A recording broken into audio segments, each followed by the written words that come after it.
Good morning everyone. ये topic को थोड़ा सा आगे बढ़ाते हैं हम लोग। क्वेश्चन नंबर 5 से स्टार्ट करेंगे। Purav and Purvi are partners in a firm, sharing profits and losses in the ratio of 2:1. They decided to take Purav into partnership for one-fourth share on 1st April 2020. For this purpose, goodwill is to be valued at 4 times the average annual profit of the previous 4 or 5 years, whichever is higher. ठीक है, ये थोड़ा सा अलग दिया है यहाँ पे।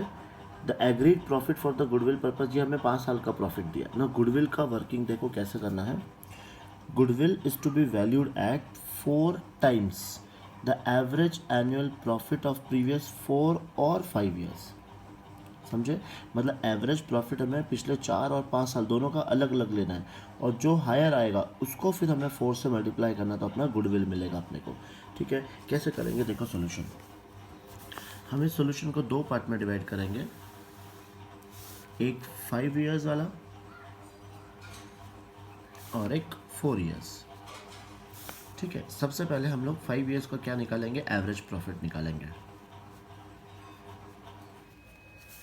फॉर्मूला अपने को पता है क्या है formula, total profit divide by number of years. तो टोटल प्रॉफिट में जितना भी प्रॉफिट दिया है सब प्लस कर देंगे,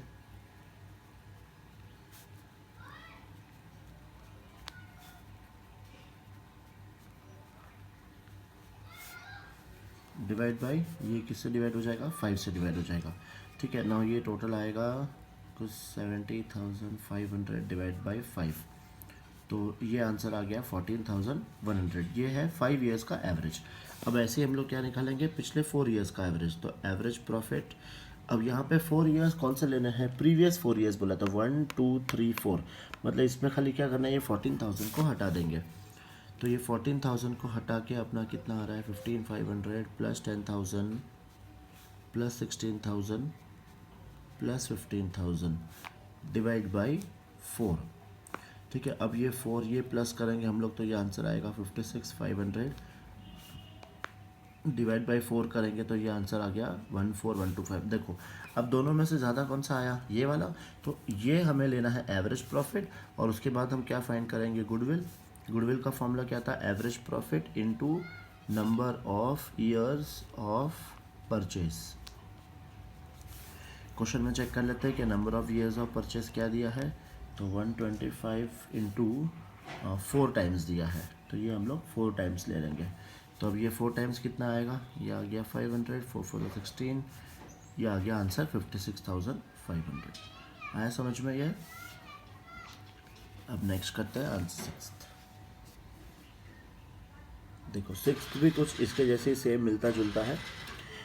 Anu, Baby and Chetan are partners in a firm sharing profits and losses equally. They decide to take Deep into partnership from 1st April 2020 for 1/5 share in future profits. For this purpose, goodwill is to be valued at 100% of the average annual profit. मतलब जितना भी मेरा average annual profit आएगा उसका 100%, मतलब same amount of the previous 3 years or 4 years, whichever is higher. Same है ये, और ये क्वेश्चन सेम है। यहाँ 5 इयर्स दिया था, यहाँ 4 इयर्स दिया था, तो यहाँ पे क्या लेना है, पहले 3 साल का लेना है, फिर 4 साल का लेना है, और दोनों में से जो हायर होगा वही सेम मेरा क्या हो जाएगा, गुडविल हो जाएगा। ठीक है, तो ये क्वेश्चन जैसे सेम किया था वैसे ये भी क्वेश्चन को ट्राई करना।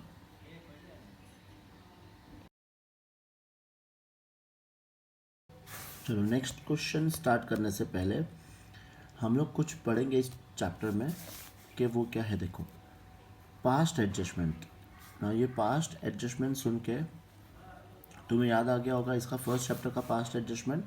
ठीक है, इसमें वैसा नहीं करना है। इसमें क्या होगा पास्ट एडजस्टमेंट वो समझो। ठीक है, जैसे मैंने बोला था कि गुडविल हम जब कैलकुलेट करते हैं तो 2 प्रॉफिट को देखते हैं। कौन सा प्रॉफिट को देखते हैं, एक तो हम देखते हैं पास्ट प्रॉफिट को, ठीक है, और दूसरा हम देखते हैं जो मेरा इन फ्यूचर प्रॉफिट के सेम प्रॉफिट मुझे इन फ्यूचर कितने टाइम तक मिलेगा। ठीक है ना, जब हम ये पास्ट प्रॉफिट निकालते हैं, ठीक है, समझो एक एग्जांपल लेते हैं कि एक कंपनी में हम गए कि वो कंपनी मुझे ख़रीदनी है, तो मैंने क्या देखा कि उसके पास्ट प्रॉफिट को चेक किया।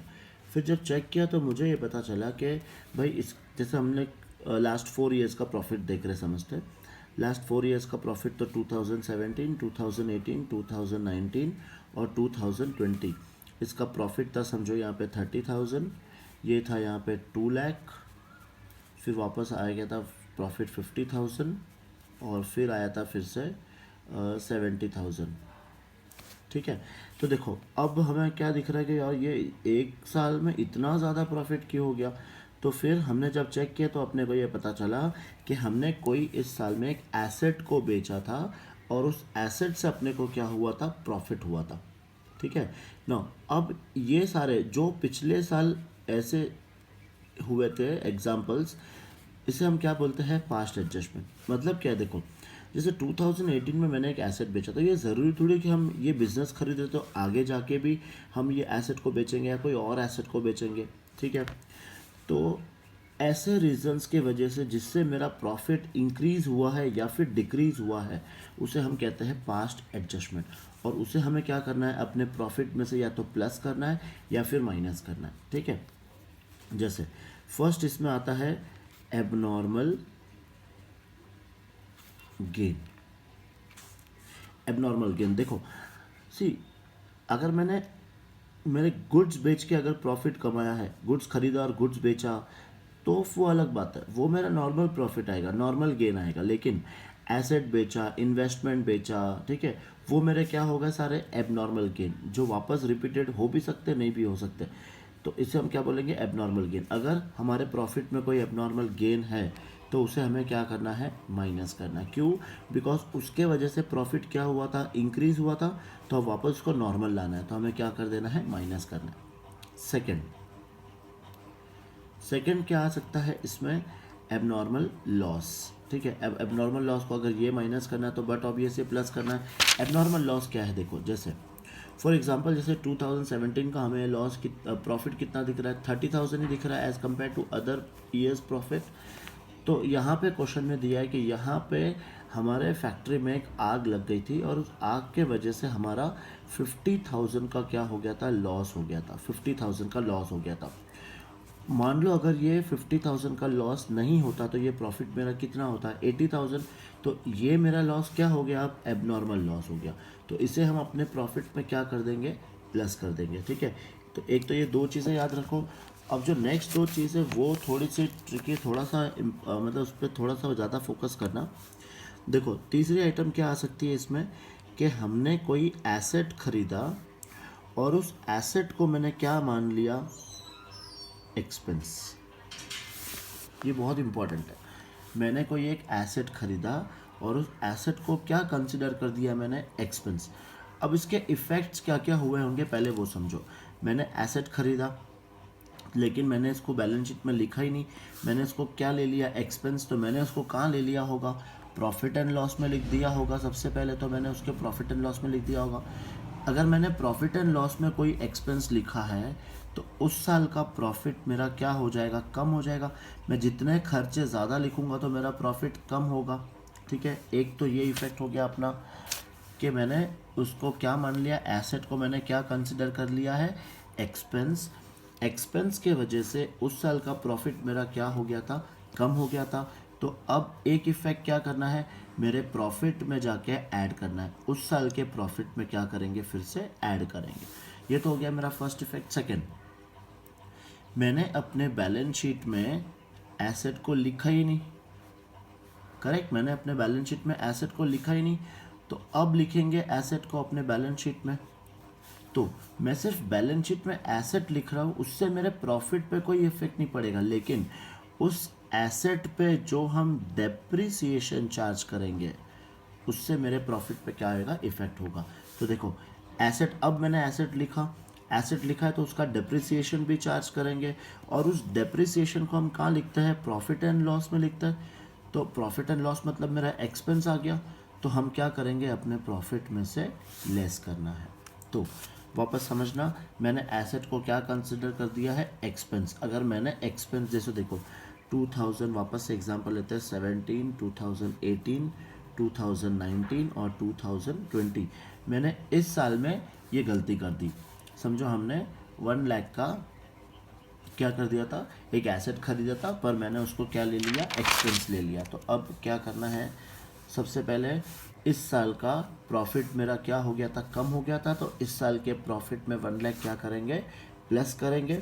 फिर इस 1 लाख पे हम क्या चार्ज करेंगे, डेप्रिसिएशन, और तुम्हें पता है तो डेप्रिसिएशन हर साल चार्ज करते हैं, तो एवरी ईयर हम क्या माइनस करते जाएंगे, जितना भी मेरा डेप्रिसिएशन का अमाउंट आएगा वो तीनों साल से क्या करेंगे, माइनस करेंगे। ठीक है, आई थिंक इतना बहुत है समझने के लिए, अदरवाइज हम लोग क्वेश्चंस में भी देखेंगे। ठीक है, अब फोर्थ इसका रिवर्स मतलब हमने कोई एक एक्सपेंस किया था और हमने उसको क्या कंसिडर कर लिया, एसेट कंसिडर कर लिया। मतलब हमने कोई एक्सपेंस किया था और एसेट कंसिडर कर लिया। सबसे पहले मैंने कोई एक्सपेंस किया था, ठीक है, अब ये एक्सपेंस मैंने प्रॉफिट एंड लॉस अकाउंट में रिकॉर्ड नहीं किया है।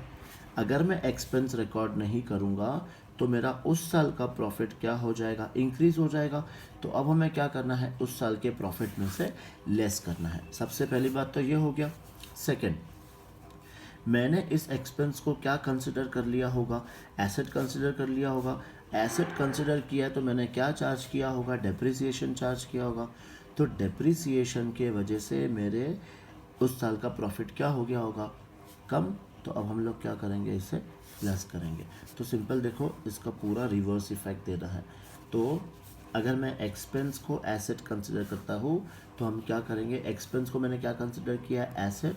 तो सबसे पहले अपने उस साल के प्रॉफिट में से माइनस करेंगे और उसके ऊपर जो डेप्रिसिएशन चार्ज हो गया था वो फिर से ऐड बैक करते जाएंगे। ठीक है, ये समझना, एक दो बार फिर देखना ये वीडियो, ये समझना बहुत इंपॉर्टेंट है क्योंकि इसके ऊपर क्वेश्चंस आएंगे। क्वेश्चन सिंपल है तुम लोग को समझने के लिए। चलो अब नेक्स्ट क्वेश्चन हम लोग करेंगे, क्वेश्चन नंबर 7। क्वेश्चन नंबर 7 इसी बेसिस पे है। देखो, Ram and Mohan were partners, sharing profits and losses in the ratio of 2:1. They admitted Shyam as a partner for 1/5 share in the profits.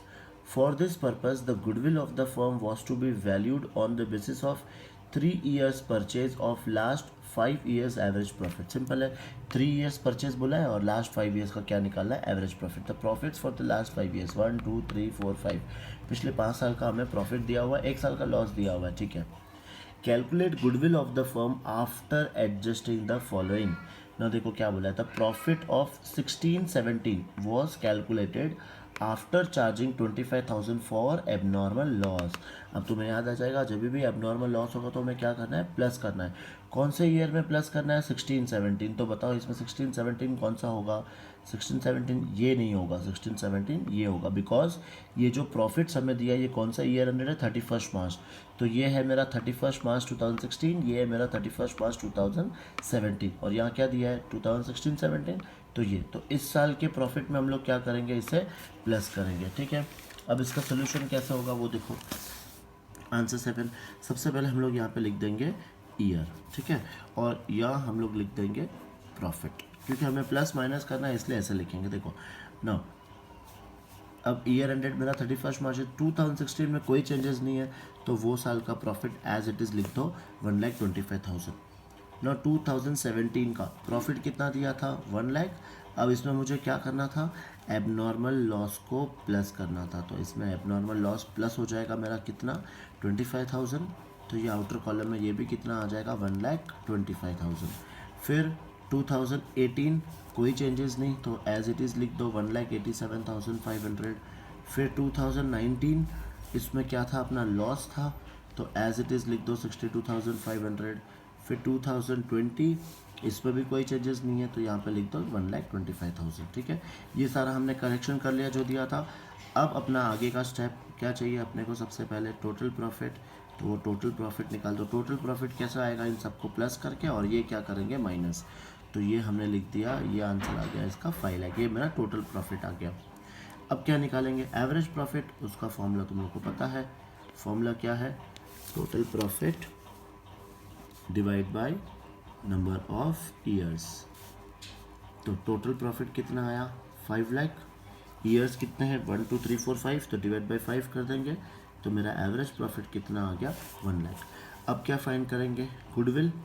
पहले goodwill का formula लिख दो, average profit into number of years of purchase, number of years of purchase.